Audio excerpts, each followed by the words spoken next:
iCare Mega World, Hiwaton Buwas. Kag Rubber World Children's Playground kag Orchidarium, bag-o nga atraksyon sa Iloilo City, Garden of Love.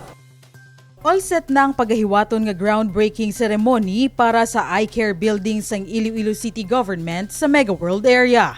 Isa ini sa 4 ka iCare satellite office nga natala na tukuron subong nga tuig. Donasyon sang Mega World ang duta nga amo naman ang pahamtangan sang state-of-the-art building. Alas 3 sa Biyernes, we are going to have the groundbreaking for the iCare at Mega World on a lot donated by Mega World. That's 1,500. Upod naton si Mr. Kevin Tan, who is the CEO of Mega World, together with the First Lady Lisa Araneta Marcos. Handom sang lokal nga panguluhan nga mapadasig ang pagresponde sa mga emerhensya, ilabi pa kung kagabihon.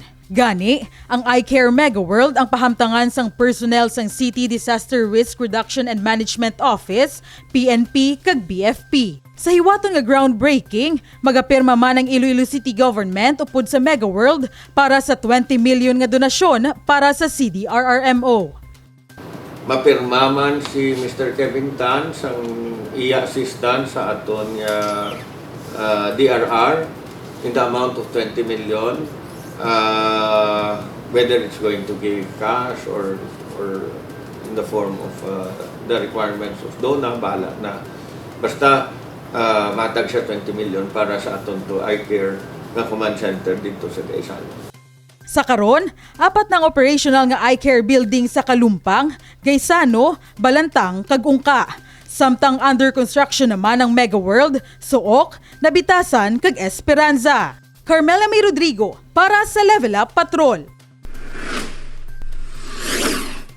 Bago nga mga atraksyon ng imo makita sa imo paglabay sa Commissioner Efrain B. Treñas Boulevard, ini ang Rubber World Children's Playground kag ang Orchidarium. Ang Rubber World isa ka madinuagon nga playground human sa mga rubbers kasubong sa mga ruweda nga mahimo hampangan sa mga kabataan nga nagabisita sa Iloilo City Garden of Love. Samtang ang Orchidarium naman ang isa ka tunnel garden nga napuno sa mga nagkalain-lain nga sahi sang orchids. Nahibaluan nga ang Garden of Love sa Barangay Nabitasan, La Paz ang isa sa mga pinakamakagalaniyat nga proyekto sang Iloilo City Government Beautification Team agud maghatag sang manaya-naya nga open space para sa publiko nga mahimo nila lagawan kag pakuhaan sang litrato.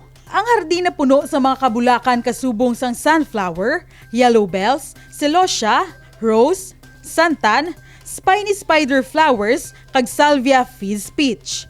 Mayara naman subong sa mga bangko nga mahimo pahuwayan, mga art installations nga mahimo pakuhaan litrato kag koi pond. Ang Iloilo City Garden of Love bukas sa publiko halin alas 6 sang aga hasta alas 10 sa gabi. Ang ini nga proyekto kabahin sang Wheels for Inclusive Development ni Mayor Jerry Treñas sa aspeto sang environment o kun palibot. Suno sa alkalde, luwas sa ini ang isa ka proyekto para sa pagtipig kag pagpatahom sang palibot, iniman isa ka duog nga nagabulig padamo sang turista kag makabulig sa mental health sa mga pumuluyo. Carmela May Rodrigo para sa Level Up Patrol.